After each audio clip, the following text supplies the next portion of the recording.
Welcome to Talk is Sheep, the official podcast of the Wild Sheep Society of British Columbia. Brought to you by our title sponsor, Mountain Tough Fitness Lab. Come along with us as we take conversations that matter to you into the high alpine. We have partnered with Mountain Tough Fitness Lab to help get you in shape and mentally stronger. Whether you're a veteran hunter or just starting out, the Mountain Tough app will take you to the next level. We personally train using the Mountain Tough programs, and we believe in it so much that we want to give you 6 weeks for free using code SHEEPBC. That's SHEEPBC. Check out Mountain Tough Fitness Lab. You won't be disappointed. Well, buddy, we're back together. It's been 3 months. I've been I've had the weight of the society and Talk is Sheep on my shoulder here. I'll be honest with you, my right arm's just killing me with all the weight I've been carrying. So you're back. You're looking better than ever. That beard is just fulsome. It's robust. It looks like something. Yeah, there may be a few extra grays in there now, but no, it's good to be back. It's weird, for as long as I've been in the society, I've never missed a meeting or anything. And these last few months, I think I only missed one meeting, but there wasn't all the phone calls and all the messages between me and everybody else. And I felt out of the loop the whole time. And it was weird working so long out of cell phone service and no real internet access. And I don't know, but hey, I did it for the fish, I guess. Yeah. Well, you're back, and that's the main thing. And it was weird because obviously you being the big kahuna and I'm your guy, and not having someone to call up to and say, help me with this. Greg, what do I do here? It was, and that said, you were awesome because anytime I needed anything, you were there anyway. But it wasn't quite as easy as it normally is. Hey, what should I be doing here? It's just had to do a little more planning. So anyway, glad to have you back, and glad to have you back on the podcast, man. It's so much fun to be able to do it together. And it's great. So you're not allowed to do those long sabbaticals again, just saying. I hope to never have to do something like that again. So I've gone to this point in my life without ever working out of town. And then the first time I go out of town, I go 75 days straight with no days off, 12 to 16-hour days. So it was a stretch, to say the least, buddy. Well, and it's funny because you're like, oh, I'm taking this job because I'll have more flexibility for the society. And I'm like, yeah, how's that working out for you, buddy? And here's the other thing, and this is something that I've noted. It's like you get these highly capable people on a board. Like it happened with Corey before you. It's happened to you. It's like, you get the guy in the president's role, and he's like, okay, like that's our guy. He's amazing. He's like a rock star. But everyone else knows it too, and they're like, okay, now you're going to work for like 3 months on this really important project, and so your day job is demanding more than ever, but no, it's awesome. It's a testament to your leadership, and I'm glad you're back. So awesome, welcome back. Yeah, it's good to be here. Some things have happened since recently, though. We've put on all those horn aging courses, and it's been great to see people coming out. We did was it Comox, Abbotsford, Prince George. And a lot of eager people coming out to learn and educate themselves before hitting the field this weekend. Yeah, I think yeah, exactly. It's scary. Yeah, tomorrow's the opener, right?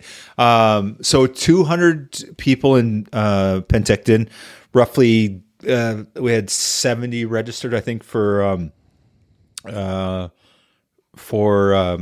Comox, and then Abbotsford, they had over 100 people there registered, and then. Now, and then Prince George as well. It's just shy of capacity. So, the need is there, and it says a lot to us that there's demand for this sort of thing. We have to do more of it, and we have to. And just for our listeners and our members, we're advocating for this. We're seeing high underage rams, and I guess this is a great opportunity to speak on this. Greg, is if you don't know for sure, you're not sure, don't pull that trigger. Greg, you've been there, I've been there.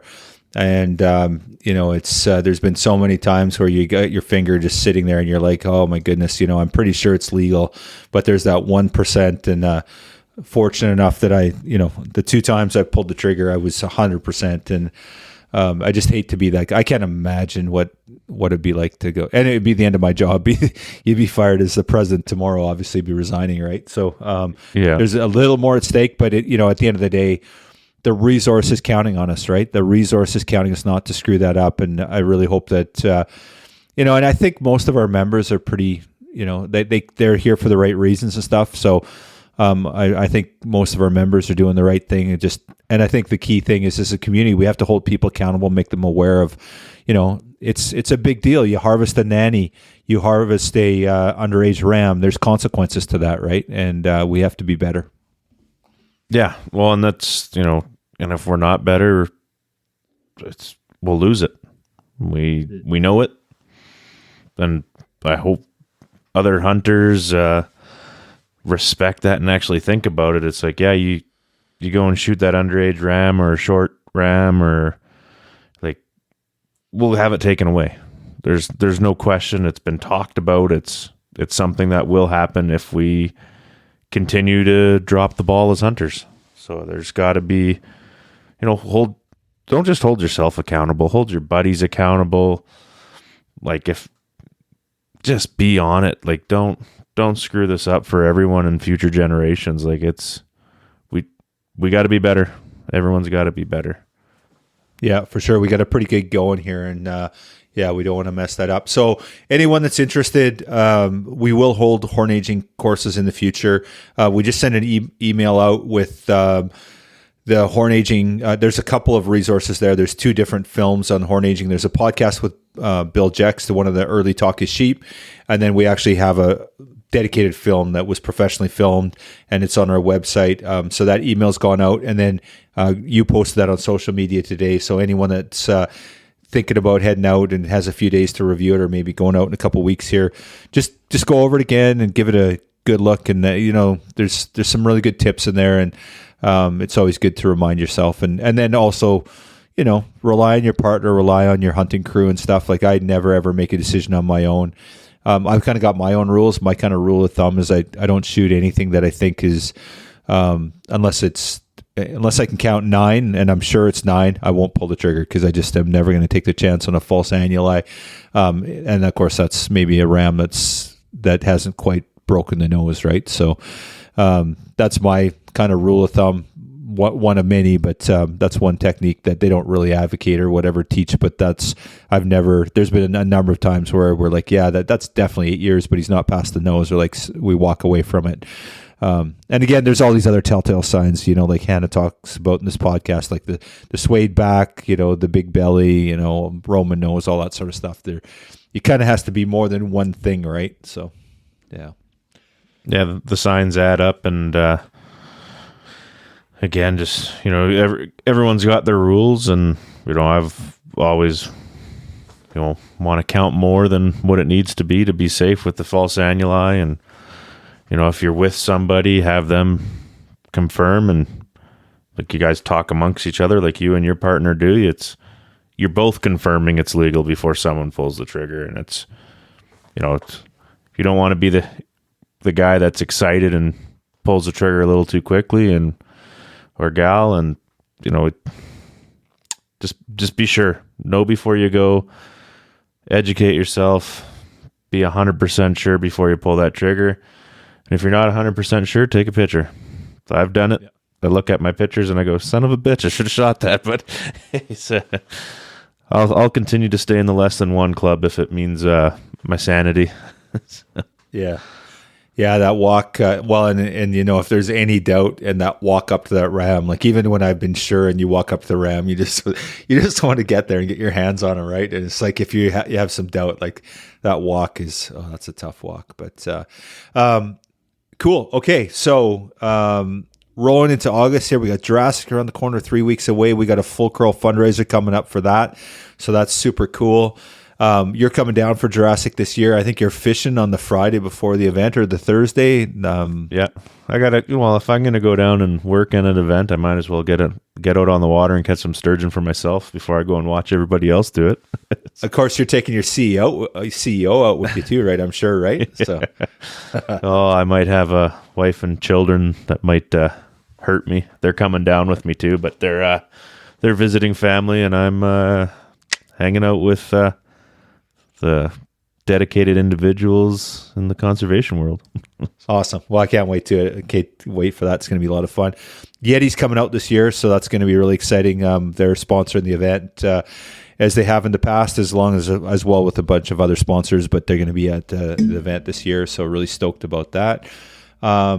Couple things, I guess, just before we jump into the podcast. We got two amazing raffles. We got the Magnificent 7. We got our Zeiss optics package from Reliable Gun. And so just great tickets there, great opportunities to support. And that Zeiss one wraps up in 3 weeks. So they're a conservation partner. Reliable Gun stepped up this year. It's a $9,000 package. Tickets are $20 a piece. So that'll set you up for hunting season. So if you're going for September or October sheep or November goats, that's the package you want. Zeiss is a premium product, obviously, and that's going to keep you pretty happy in the field, I think. So, yeah. Well, and speaking of the Magnificent 7, big congratulations to Egan W. of Oliver, who walked away with the early bird Fierce with the Leopold on. So he's 71 years old and never won a thing in his life, his own words. I called him and he's just like, it was like he was 12. He's just like ripped, like so excited. So yeah, it's cool to see that. And beautiful Fierce firearm, 7 PRC. Absolutely gorgeous rifle, fully donated by Precision Optics. It's got a beautiful Leopold scope on it. Beautiful firearm. And then we got 6 more we're going to draw this October. So everyone just needs to get their tickets on that one. Let's support this thing. So here's how it works. Omer puts this package together for us from Precision Optics. And he says, if you get an ROI on this, I'll keep supporting. If you don't, then it's difficult. Because what he does is he goes to his suppliers and tells them the great work that we're doing, the ROI we're getting. Last year, we had a $65,000 package. We sold $172,000 in tickets and gave away 6 rifles, and people were happy. Omer was happy. The donors were happy. And so this year, our goal is to sell $200,000 in tickets. So we need to get it there, and we can continue to offer these raffles. This is a full donation, all coordinated by Omer and Precision Optics. And if we don't perform, then we don't get the support. So it's not a threat. It's just the reality. It's these companies all have ROIs. They all have balance sheets. They got to prove themselves, and this is just part of what we do. So support the raffle. Check it out and do what you can to support the Magnificent 7. It's a great raffle, and $85,000 in prizes. What more do I need to say? $86,000. Yeah, and it's tough to continue on and just not show the love for Omer and the team at Precision Optics, who just keep stepping up. Mm-hmm. Like rockstar. What a friggin' rock star that does, I don't want to say does more than anyone, but he's got to be one of the top people for conservation in this province. Taking selfies. My wife was asking me what I'm doing. She's like, where are you? Like, why are you visiting? I'm like, I'm working, sweetheart. So, yeah. But I just call you out even though nobody else knows what's going on. Now they do. Yeah. Now they know. Yeah, for sure. So no, absolutely. Back to Omer Precision Optics. It's phenomenal. It's absolutely phenomenal. And we talk lots about Omer. It's because he does a lot and he deserves the accolades. And so, yeah, I just, our humble ask is we put these raffles on. Omer puts these packages together, and he doesn't donate all of it, but he donates a hell of a lot of it, and he facilitates all of it. All of it is brought to the table by Precision Optics. So, so buy some tickets. Get her done. Yeah, and if you're ever going through Quesnel, swing into Aroma Foods, Precision Optics. Just support a great man. Well, and I tell you, like these organizations come out, they step up, they support us, and where I can. So I needed a new pair of binos, and I called Omer up and said, "What do you got?" And he told me what I needed to get, and no bartering, no nothing. Like, thank you, sir. And of course, his prices are top notch, regardless. And just happy to support a guy that's willing to step up for the things that I care deeply about, wild sheep and conservation. So awesome. Well, with that being said, I think it's a good time to roll into this episode and meet Hana Erikson, the executive assistant of the Wild Sheep Society of BC. Awesome.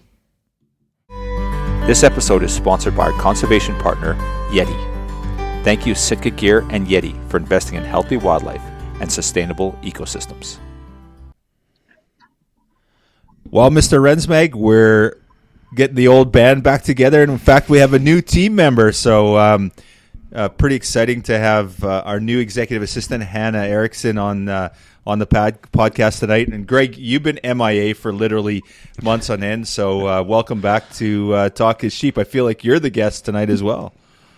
Yeah, I've been hiding in the Kootenays for a couple of months, so out of cell phone service, for the most part out of internet, no Starlink for half the days, so the meetings were driving into town about 45 minutes away just to see everyone's pretty face once a week or so, and it's good to be back on the horse, so to speak, here. Well, welcome back. It's awesome to have you back. And Hana, so for our listeners, Hana Erikson's our new executive assistant. We're really excited to have you as part of the team, and there's lots of stuff that I'm really excited to learn about you tonight, Hana. I know that we've gone through interviews and we've worked together, but I feel there's a lot of surface unscratched that we haven't even touched. So Thank you welcome very to the much. podcast. I'm very excited to be here, and happy 1 month anniversary of my start date. Wow, that's very cool. It's a month already. Honestly, it seems like yesterday in many ways, and then other ways it seems like you've been part of the team for a long time as well. So yeah, hard to believe it's a month already. That's fantastic. Absolutely. So, Thank welcome. you. Yeah, I'm excited to be a part of it all. Yeah, very cool. So Hana, let's start with you. And I get the impression that you're not new to the hunting game. I've seen a few ram pictures on your back, and I've seen there happens to be a massive cougar literally on your back right now as we do this podcast, and we'll have to capture some video of this for sure, Greg, because there's a huge cat towering over top of you. So. Where did your interest in, I guess, where did your introduction to the outdoors come? Was it from a very, very young age? I know you're not an adult on-site hunter, but where did that come from? Yeah, so I really didn't have any choice in the matter as far as getting into hunting goes. My father was a very, very avid hunter. He was born and raised hunting. He had 6 sisters, a mother, and a father that he provided for as a hunter. They grew up very, very poor, and so consequently, he passed on his knowledge to my brother and I when he was still with us.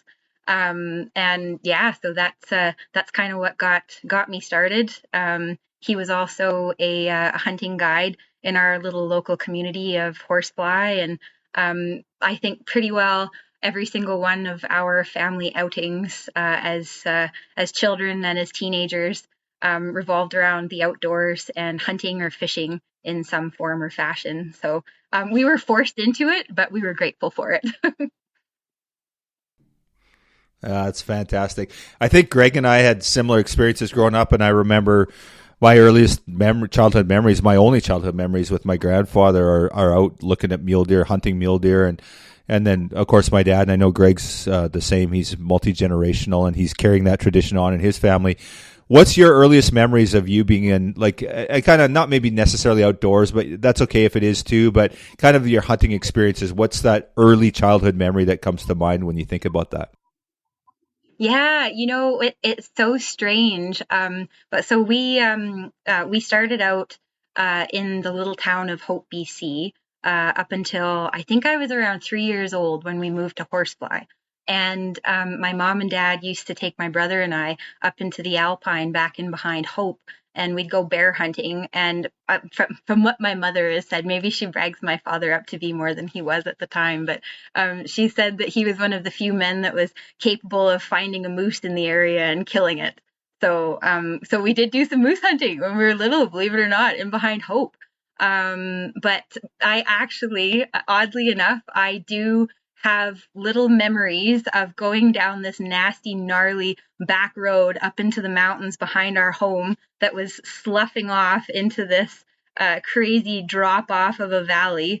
and obviously having no fear because I was too little to know the difference. But yeah, heading up into the Alpine with mom and dad. And then yeah, it just kind of progressed from there. Obviously, once we moved to horsefly, we were out constantly. We were hunting all the time, whether it was just my brother and I roaring around out in the back 40 with our little pellet guns and our 22s, or at the time when we were really small, there was still an open moose season. You could kill multiple 4-point deer in a season, which I don't necessarily think was the greatest management scheme, but yeah, there was lots and lots of opportunities for hunting when I was growing up. And yeah, I just being exposed to it in such a positive way, it really fostered just such a deep love for me of the outdoors and the animals, and just wanting to learn everything that I could about it. And I just kind of grew up with just this insatiable appetite for more. That's awesome. Are there still moose around Hope? I couldn't tell you anymore. I don't think I've hunted there since I was 3.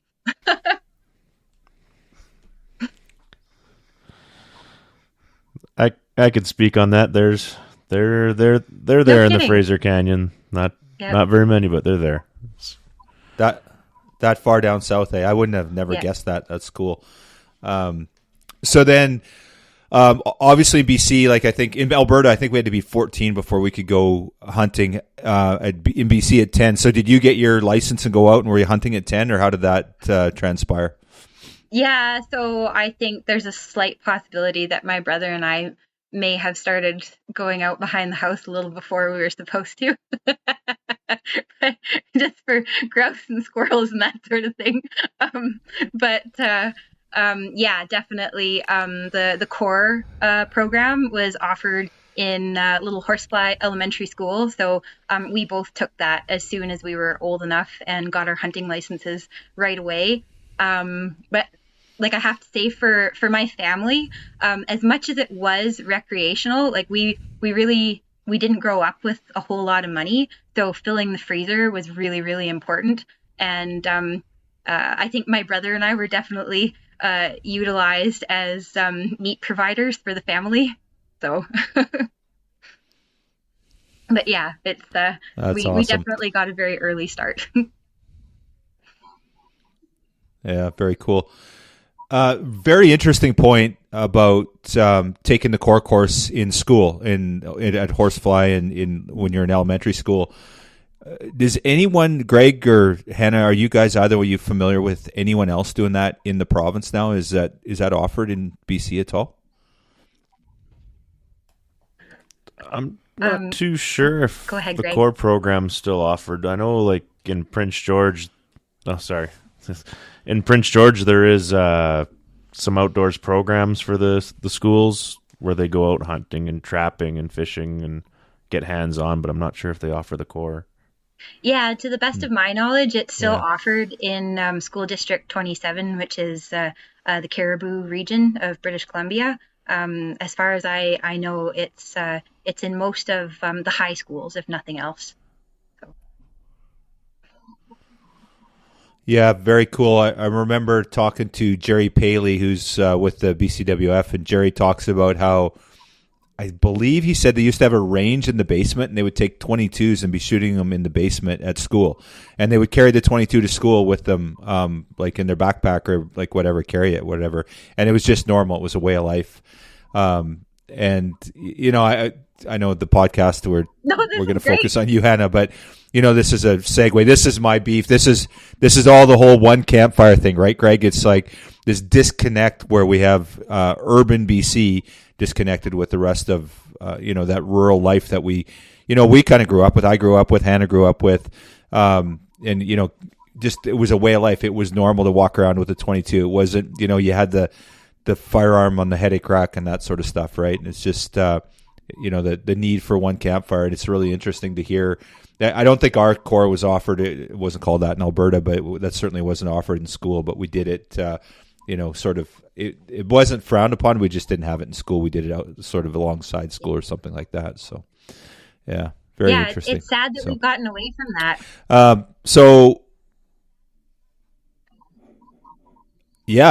And like, how do we get it back? Like, how do we? we talk lots about this. How do we get sort of urban BC back connected to wild places, wild animals, and wildlife, right? And sort of the acceptance it of definitely hunting. feels like So, Mission Impossible right now. There's no doubt.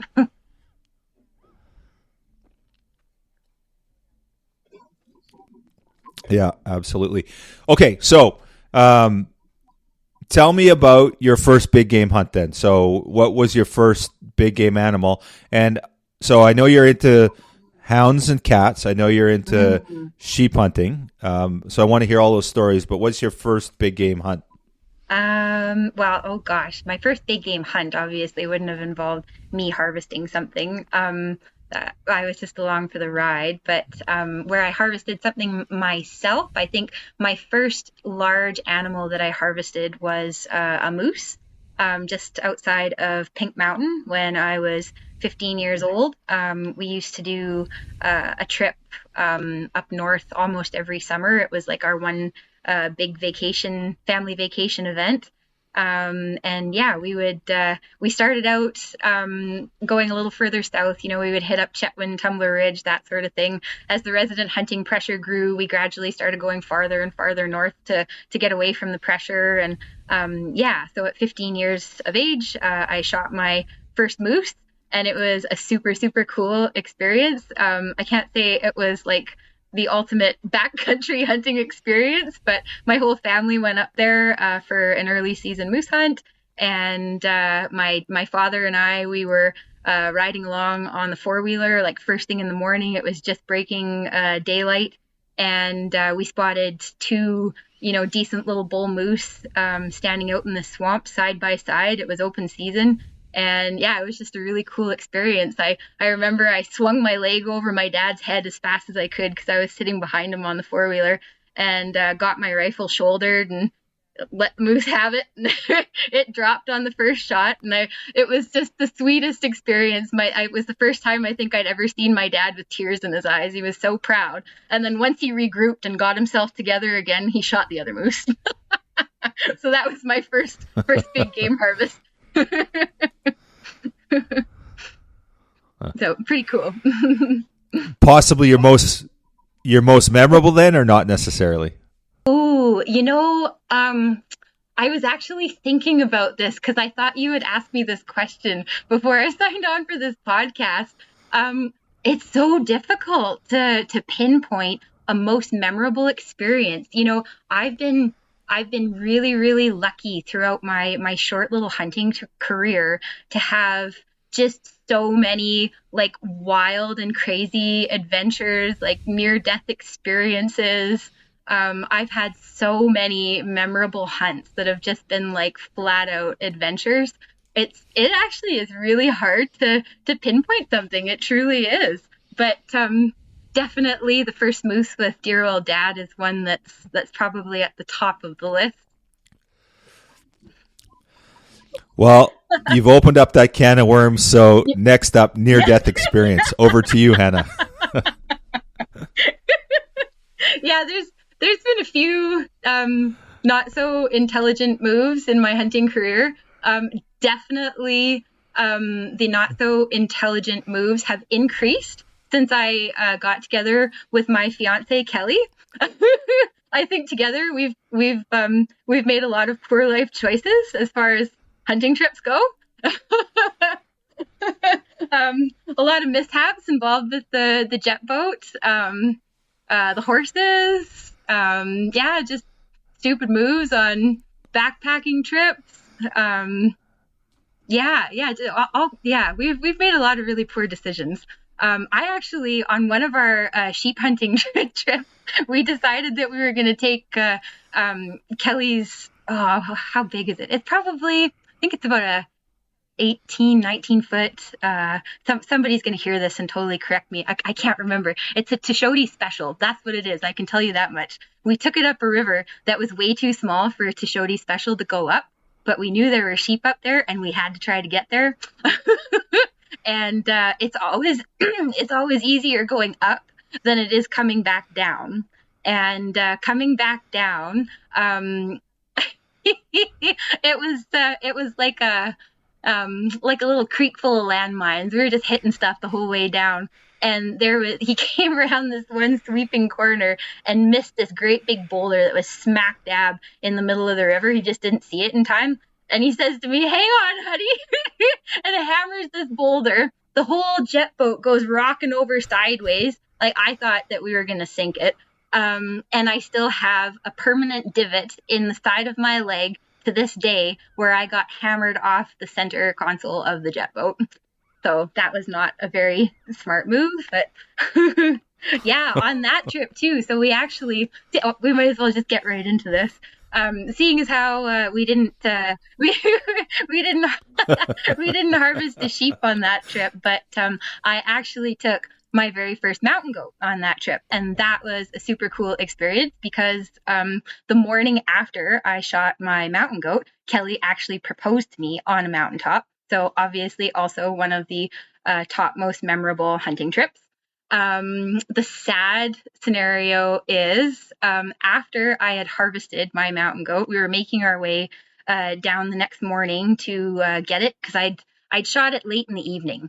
And it was just getting too late to actually go down after this thing because it's like, you know what happens when a mountain goat drops off a mountain face. It never goes the way that you think or hope it's going to go. So he went into some of the nastiest, gnarliest, ugliest stuff, and it was getting dark, and it was cold. It was very cold out. So we thought he'll be fine. We'll leave him till morning. We made our way back down there the next day, and unfortunately, there was a grizzly on my goat by the time we got down there. So I never got to retrieve my very first and only mountain goat that I have harvested up to this point. Yeah, and then got beat up in the jet boat on the way back down again. So yeah, but couple of winners we were. And then That's crazy. Yeah. Okay, well, that's a good one. That's a good start. So my sheep that I harvested a few years ago, because I know you're inevitably going to ask me about this story, because it's sheep. Why would you not? I think that I probably should not tell you the getting into the area and the getting out of the area. That was the most treacherous part of it all. However, it would be such a dead giveaway to our sheep hunting spot, our one sheep hunting spot, if I told you how we got in and how we got out. But yeah, we definitely we thought at one point, I'll put it this way, we thought at one point that we were probably going to be swimming for our lives trying to get out of there. We did make it out, but yeah.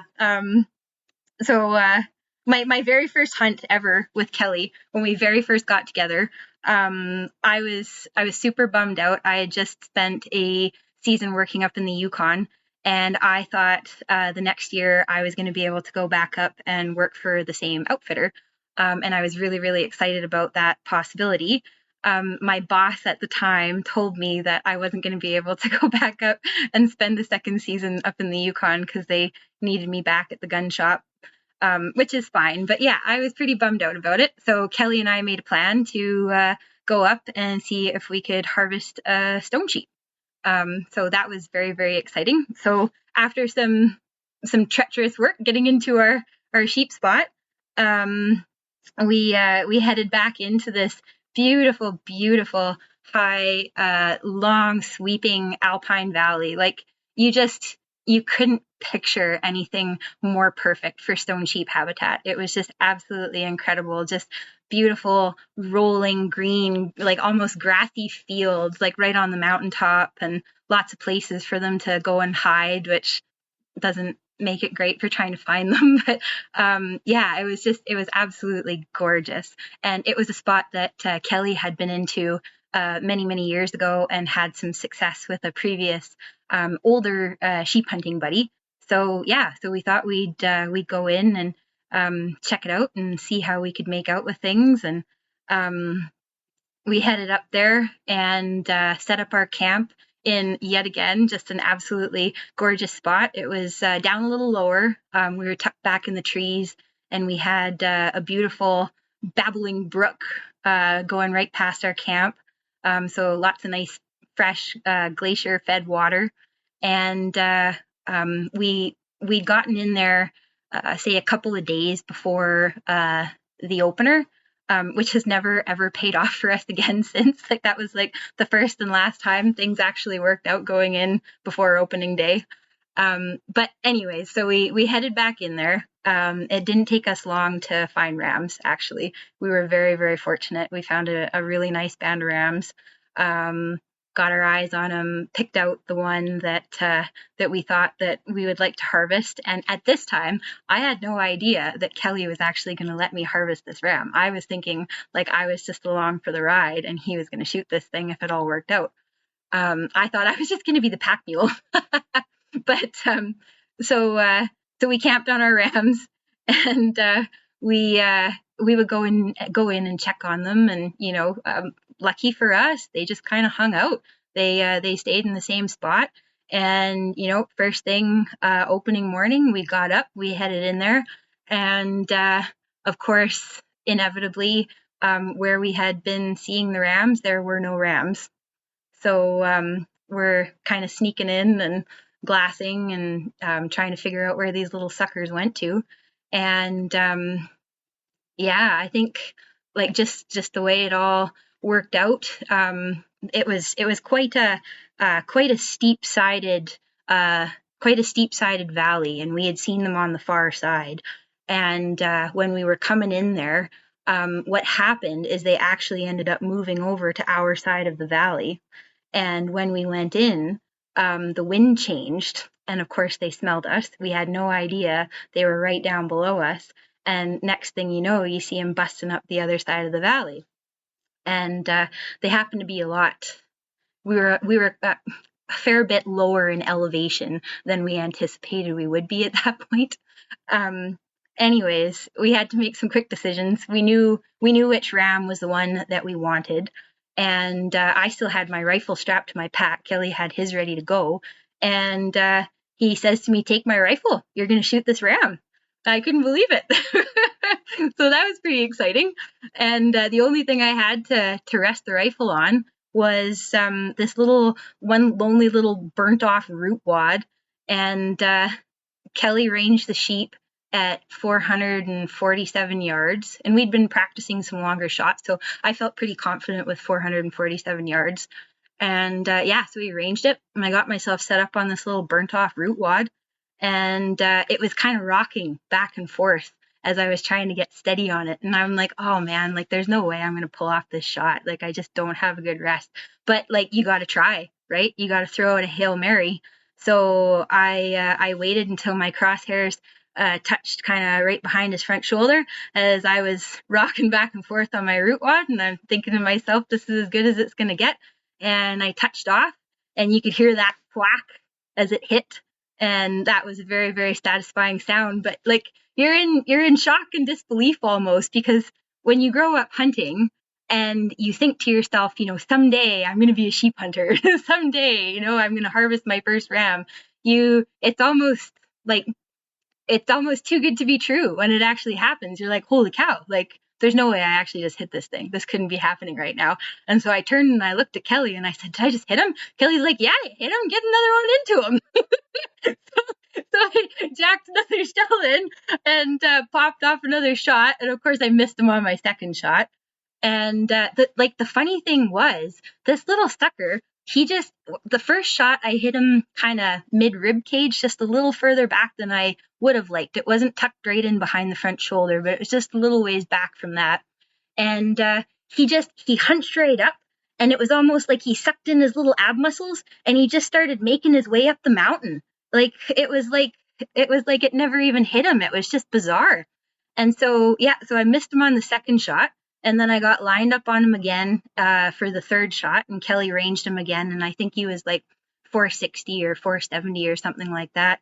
And he was going up this really, really steep, rocky cliff face. And he didn't have too many more steps to go before he actually would have been out of sight. So again, I let another one fly, and that one hammered him pretty good and just kind of caught him off balance. And he tumbled back down again into some really, really steep, nasty stuff.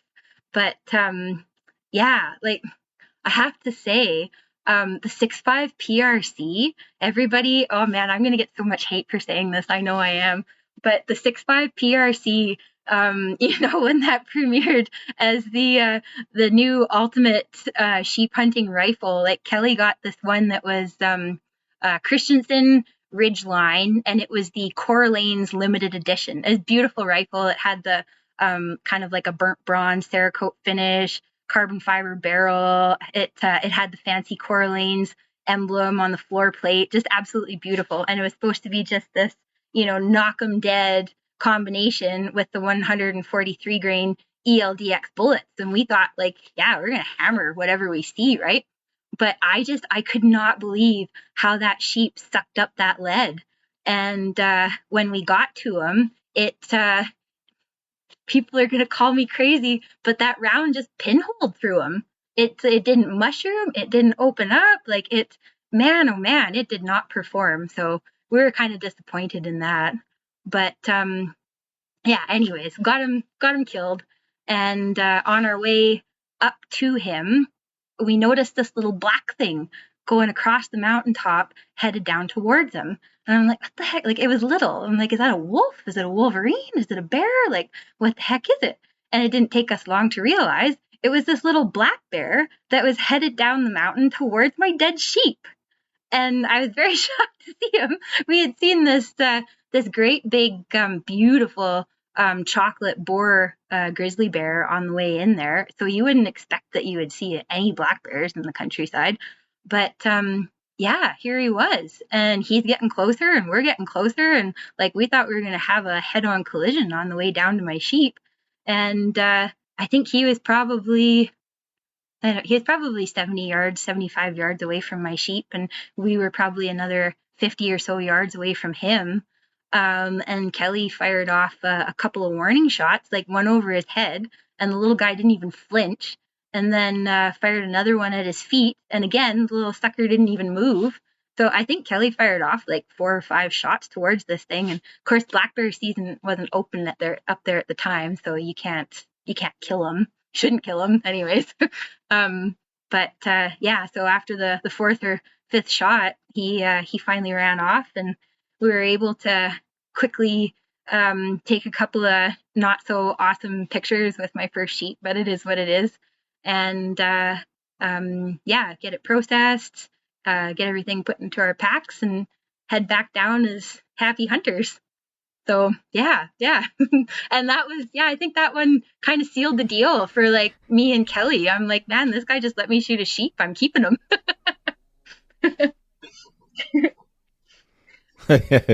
Yeah. That's awesome.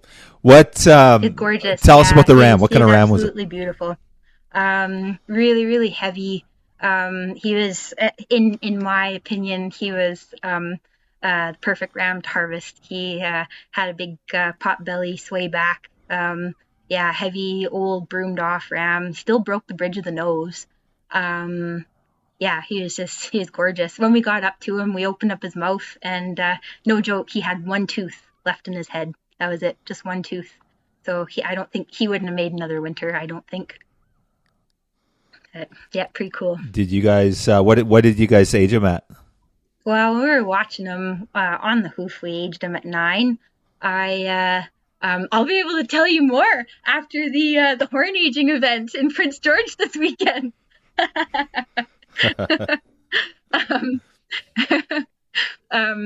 Yeah, I sent some pictures to a couple of buddies that are like old sheep guides, so they know what they're talking about.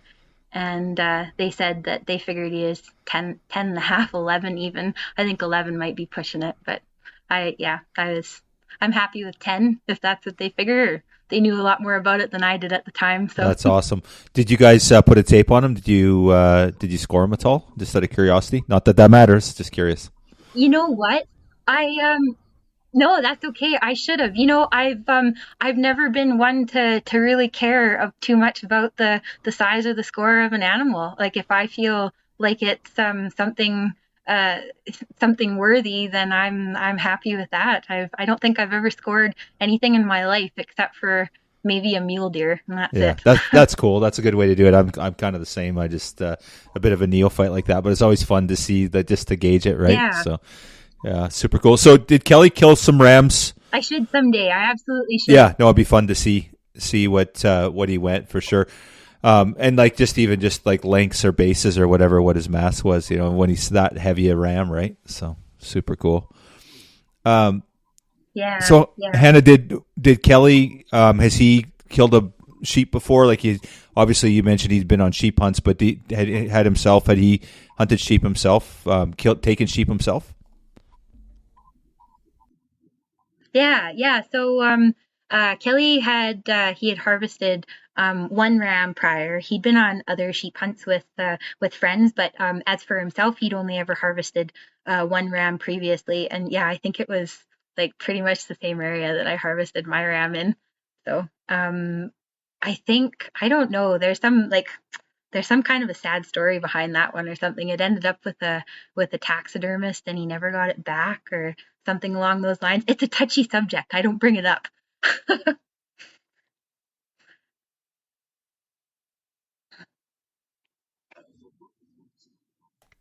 Those are horror Absolutely. stories. Anytime you hear those, there's too many of those stories actually of the stuff going to taxidermists and no no Yeah. rhyme or reason. Oh, People just don't get that them back. reminds me. You're going to be really sad about this. So, my very first and only stone sheep.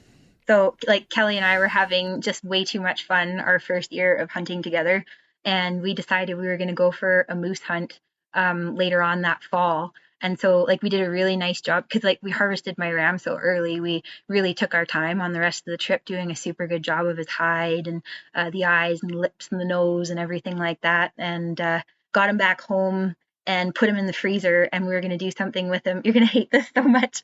We were going to do something with him at the end of hunting season. Well, our freezer died when we were on our moose hunt that fall, and we lost my sheep cape. We lost my wolf hide. I harvested a beautiful black bear that spring. Kelly had a wolverine and a gorgeous black bear himself that had been in there for a couple of years, and a wolf that he had harvested. Like, we had this freezer full of stuff that was going to be going to the taxidermist, and our freezer died on our moose hunting trip. It was so brutal. Ooh, that's rough. That is not cool at all. So Yeah, not at is all. that, where's your sheep at? Did you do a euro on it, or what did you do with your sheep then? Yeah, he's just euroed. Awesome. Yep, that's all. Very cool. Yep, I gave him to a friend in town that's got beetles, and he did a really nice job of him. And yeah, he's just a little European mount, or a big European mount, massive European mount. Very cool. So you got that big lion behind you. Tell us a little bit. I know you guys are diehard Mhm. cat chasers, I guess, cat hunters. I don't know how you houndsmen anyway. So let's talk a little bit about hunting cats with your dogs. Oh goodness. Oh man, that is a rabbit hole that we could dive down. Boy, oh boy. Um, so Kelly was the one that actually got me into cat hunting. He's been hunting cats for forever since he was a kid. It was something he got into, well, in his late teens, I guess, late teens, early 20s. He's a fair bit older than I am. Don't tell him I told you that, but so he's been at it for quite a lot longer than I have. But yeah, and he got in initially with a really really good group of guys that really continue to take a lot of pride in their hounds in particular, and in their ability to harvest quality cats. Yeah, so he was very fortunate to get in with a really good group, and I've been really fortunate to have been brought into that fold. And as far as I'm concerned, honestly, right now I'm learning from the best, and I'm so grateful for it. These guys, they really hold themselves to a very high standard, and they're an awesome group of guys to hunt with. But yeah, that cat behind me, that's one that Kelly harvested in his younger years, and yeah, it's definitely a book cat. It's not the best angle of it, but it's not his biggest either. It was his biggest at the time that he harvested it, but it's definitely not his biggest now. So um yeah, we it is quite a rabbit hole to go down in the cat hunting world, especially in the caribou region. Man, oh man, do I have a lot of opinions I could share about that. Well, I think it probably wouldn't be a bad idea if like, and I think it probably do us justice to do a episode just on cat hunting with dogs. Like, it would be great to have, because there's a lot to unpack there, right? And so that's, I guess, some homework for you, Hannah, is to find a couple people that you think would be great on the podcast to talk about this and talk about the issues. And there's lots of Yeah, different theories and opinions and lots of different approaches to this, right? And it'd be good to yeah. get a few people on that you really respect and sort of get some perspective on it, and the ins and outs of it, and the right way to do it, the not so right way to do it, right? So Yeah, 100%. It's much like in my humble opinion, and from what I've experienced up to this point with my limited knowledge of cat hunting, because like I say, I've only been doing it for the last several years. It is much like sheep hunting in that there definitely needs to be a lot more education involved, as far as I'm concerned, before being able to harvest a cougar, anyways. There are an awful lot of people out there that do not know, and I'd wager to say maybe don't care to know whether or not they are harvesting a female or a male, and whether or not it is actually a quality cougar, a large, a mature cougar. I've seen an awful lot of, in my short period of time, I've seen an awful lot of very small cougars that should never ever have been harvested, and a lot of female cougars that should never have been harvested. So yes, so much like sheep hunting, I think it would be very wise to advocate for some more education surrounding cat hunting and the cat hunting world. so do the houndsmen themselves, like, obviously they self police, but do they provide any of that education, or is there advocacy work that's done? And I know there's a lot of bigger, like, in the Kootenays and probably in your neck of the woods, there's some bigger groups like that. Is there education? And I know there's, like, you can join a conservation organization that's focused on hounds and cat hunting, but Yep, is there a lot of education on there? An there's not. educational aspect to There's it? not. No, there's not. Right. There's not nearly enough. And the way that the hunting regulations are laid out right now, it definitely. Um, I have to say, I don't feel that it's condoning the harvest of mature cats the way that the regulations are laid out for the harvest of cougars right now. And like, you think that the world of sheep hunting and sheep hunters is a cutthroat world. You haven't seen anything till you've seen the cat hunting world. It is ruthless, and you got to get into a good, solid personal network of fellow cougar hunters that are willing to take you under their wing and kind of show you the ropes and educate you. And that is a very, very difficult realm to venture into, for sure. That hard, in my opinion. Everything is in my opinion. I don't want to offend too many people, but it's hard to find a good group of guys that really know what they're doing, really take pride in what they're doing, and are doing it right. Talk a little bit about the aspect with dogs. What's that like, hunting with dogs, and that whole experience? Almost like hunting with sheep hunting with horses, right? It's a different experience. It's, some people hate it, some people, that's all they'll ever do. Talk a little bit Yeah. about what it's like running dogs. How many dogs do you guys have? And talk a little bit about that for us. Well, right now, right now we've got 6 hounds. We had 9 over the last couple of years. We had a couple just get old and they had to be put down. And so we've got 6 hounds of our own right now, and 4 house dogs because we're crazy and stupid and spend too much money on dog food. And then we hunt with a couple other guys that have well, they've got a breeding program, so I don't even know how many hounds they have. It's got to be close to, goodness, 15 or 20 if I had to take a guess. They've got a lot. Laser hounds, for anybody listening that's interested. Laser hounds, you're gonna get a quality hound if you go with the laser hound. Dan and Kyle Lay. Anyways, yeah, no, it's a totally different world, you know. When you're out doing your thing, hunting for a moose or a deer or a sheep or whatever your chosen target is, it's all on you. When you're out with the hounds, it's not about you, it's all about them.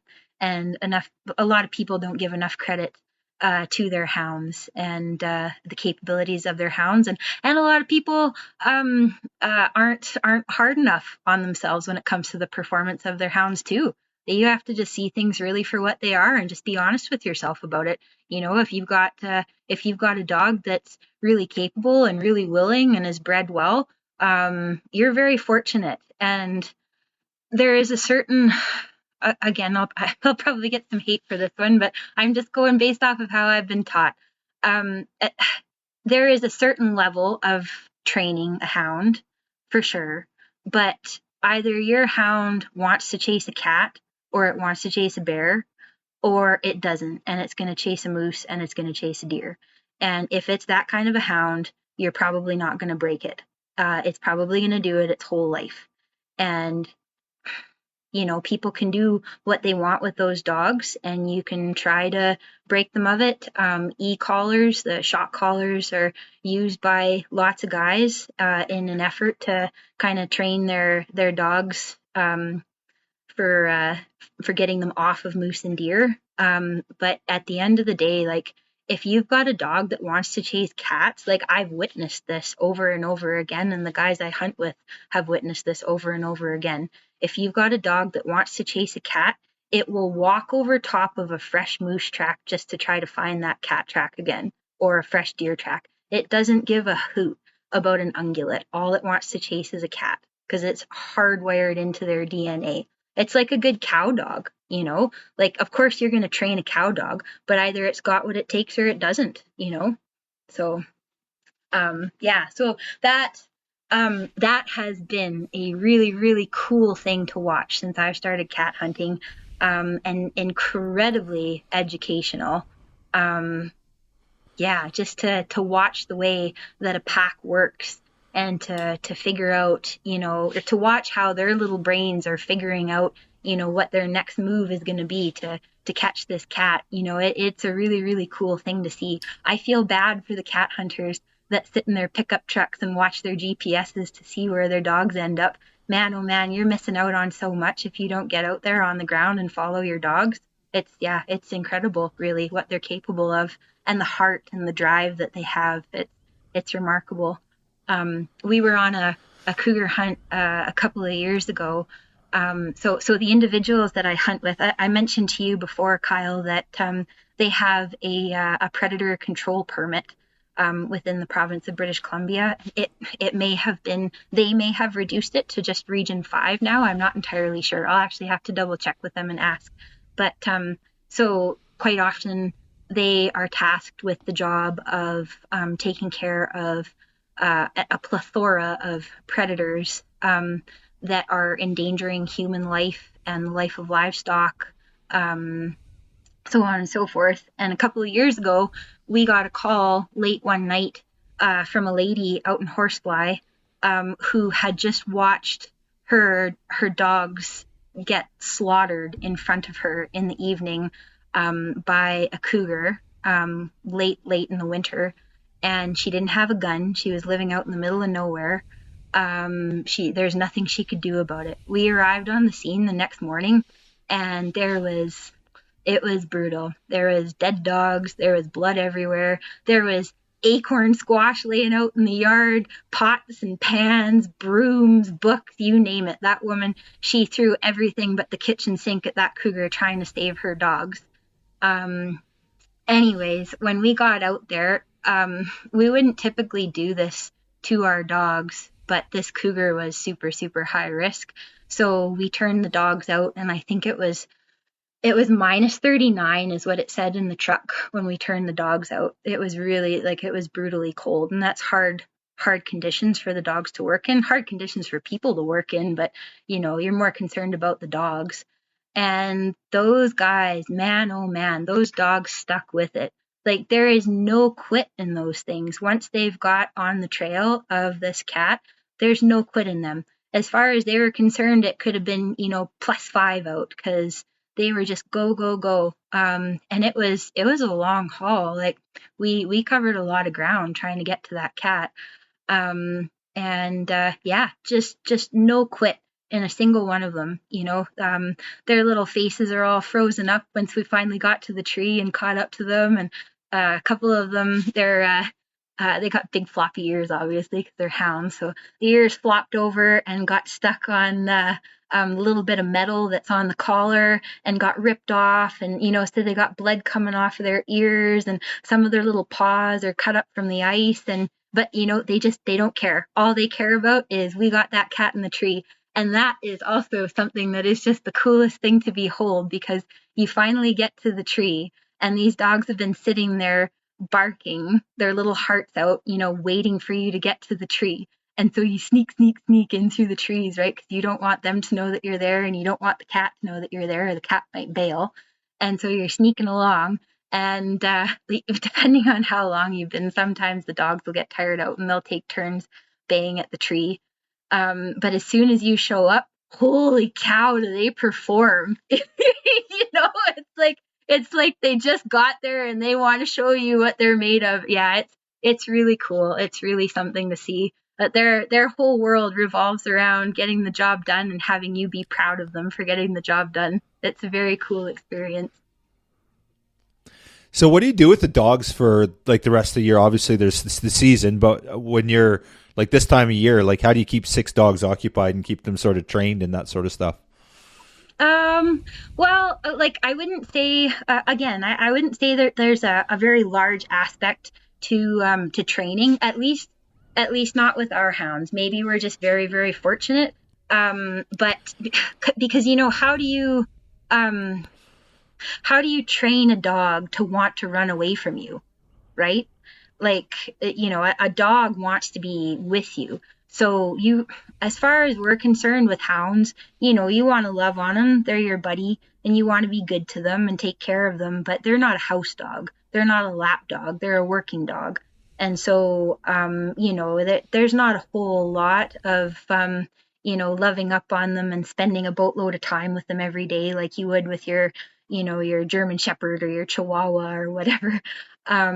But they obviously, we're lucky here. They've got lots of freedom at our place. They've got a great big run that they can roar around in, and they get lots of moose bones and cow bones and stuff like that to chew on. And we'll take them out into the bush away from vehicles that could hit them, and take them for runs and just kind of keep them in shape. But yeah, as I said before, if they've got it, they've got it. And once they've locked on to what their job is, some of them lock on really fast when they're just little babies. They know, like, this is my mission in life. Some of them it takes a little while longer, but they do get it. But yeah, once they know, my job is, once the snow flies, we go find a cat and we tree that sucker. That's it. That's what they live for. Very cool. So much more we could cover there. Let's move on though, otherwise we'll be here all night. And I think we just do a full one on dogs and cats. I think that'd be freaking awesome. But talk a little bit about your. Absolutely. Go ahead, grab some water, and then I want to hear about your guide life. I want to talk about that year you spent in the Yukon guiding up there and what you were doing. And oh goodness, yeah, this is the most talking about myself I think I've ever done. Goodness.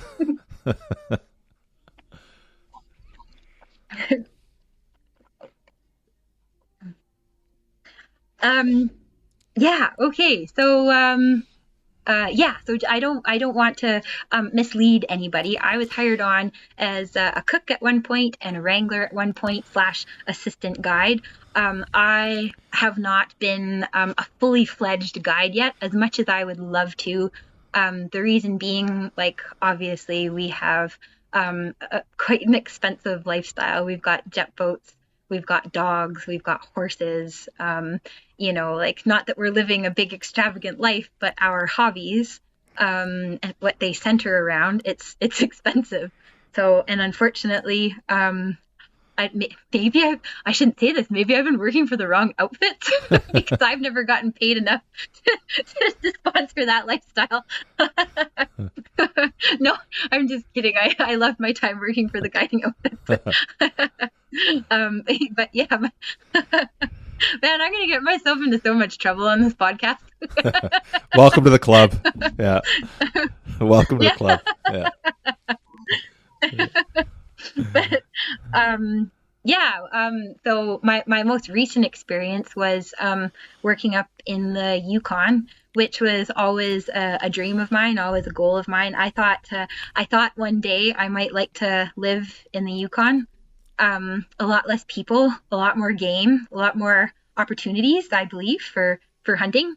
I think I heard somewhere that the moose population in the Yukon substantially outnumbers the human population, so that always seemed very appealing to me.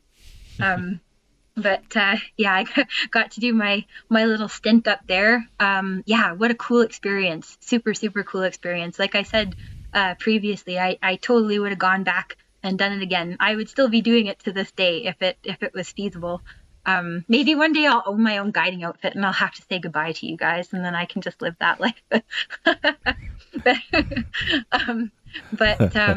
yeah, I got to work for a really good outfit, great guy, super organized, took things really seriously. Um, and I was fortunate to work with a really awesome group of young men. I would say young men and women, but unfortunately, I didn't have any other women on my crew when I was up there. Very, very authentic, genuine individuals. They didn't have that wannabe guide or tough guy attitude. They just were who they were, and they were out there just for the love of the experience, the love of the outdoors. And I really respected that, and I really enjoyed that. Yeah, we got to go on some really cool adventures together, some really awesome hunts, moose, caribou, Dall sheep, grizzly. Oh yeah, the grizzly hunt, that was something. Yeah, we had just some awesome experiences, and yeah, it was just a great time. Very cool. I love it.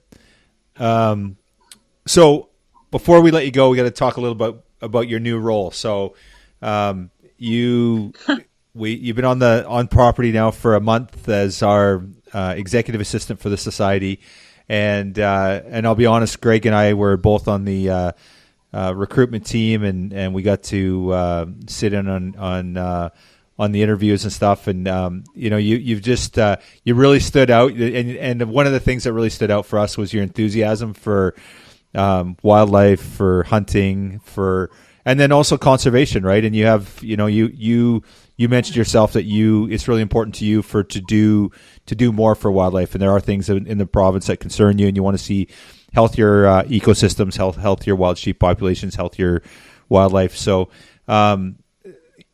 you spent the last number of years in the gun store, working that. Talk about what this new opportunity looks like to you, and some of the stuff that is front of mind for you. And we don't need to go down any rabbit holes or get you fired in your first month of work here, but just some of the things that you're hoping to see and hoping to get involved in, maybe, and maybe what you kind of like to see, your more involvement in with the society, and some of the things you hope to get done. Yeah, absolutely. Yeah, so you're 100% right.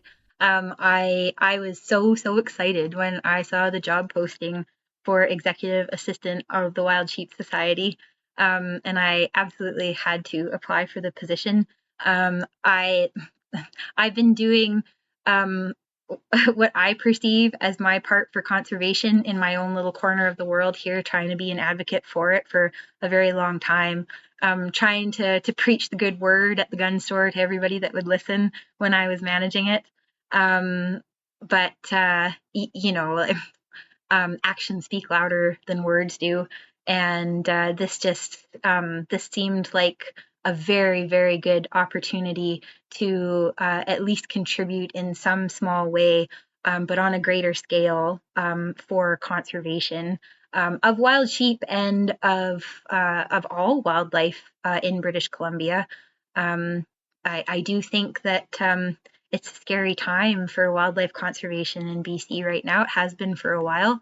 I hope to see some of this start to turn around in the not so distant future, and I would feel tremendously proud and honored if I could help out just even in the smallest way towards making that happen. So yeah, so here I am. But yeah, like so far, I have to say, I wouldn't say this if I didn't think it was true, but I have to say, you guys are a great group of guys. So far, I'm very impressed with every. I'm not just saying it, honest. Yeah. Son of a gun, are you a mind reader, Greg?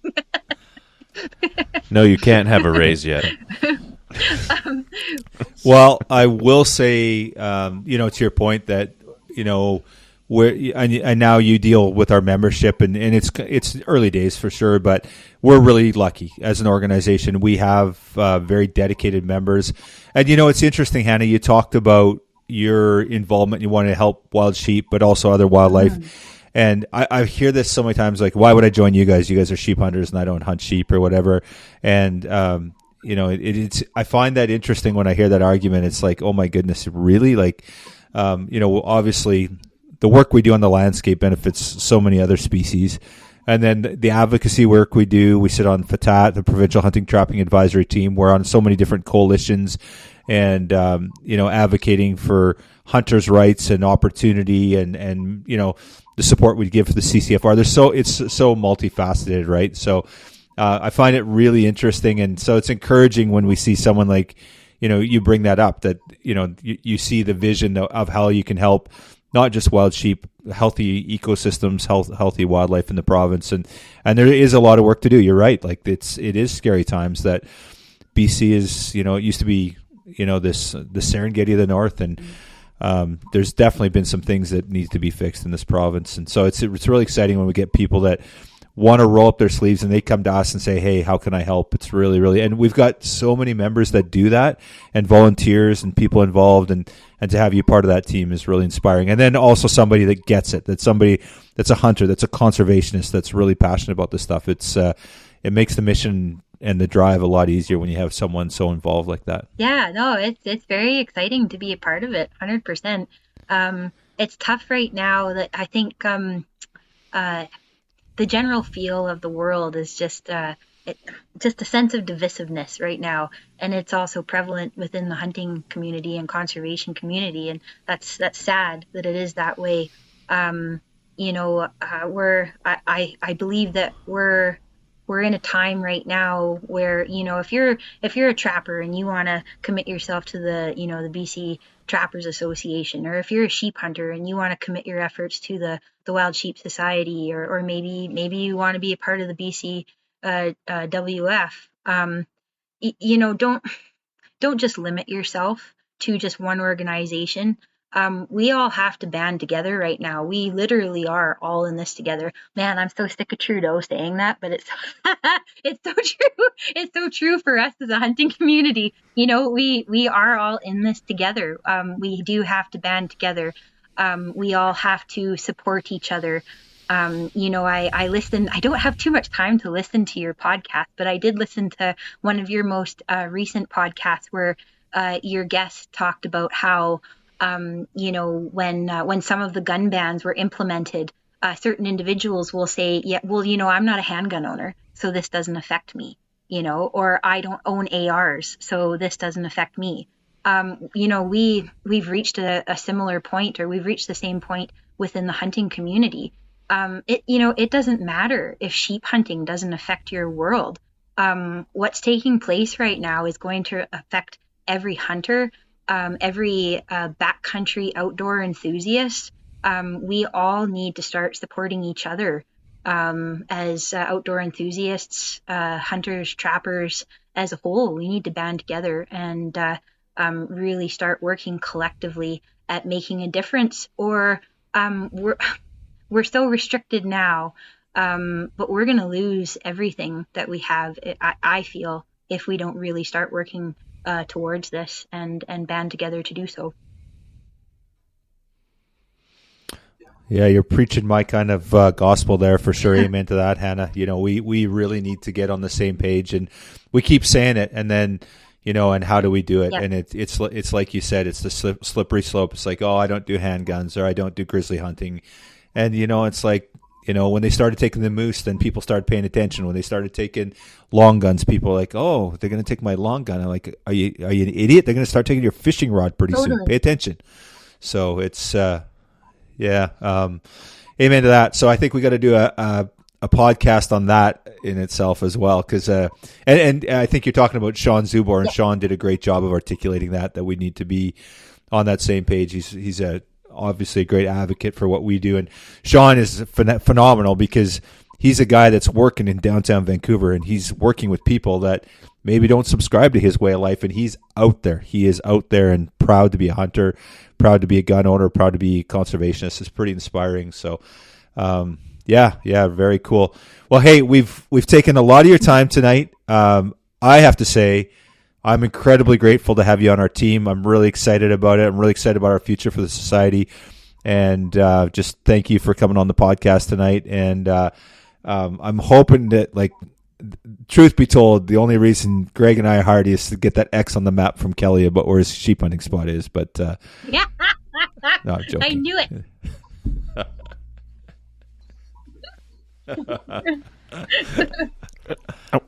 I wouldn't mind a cougar spot too. Just hey, Oh my goodness. I'm Yeah, the only yeah, one I'm without brought one on in my for wall photos. right now. I feel left out. Yeah, that's right. Yeah. No, fantastic. No, Yeah, gotta join the super family. cool, Hannah. No, I really appreciate it.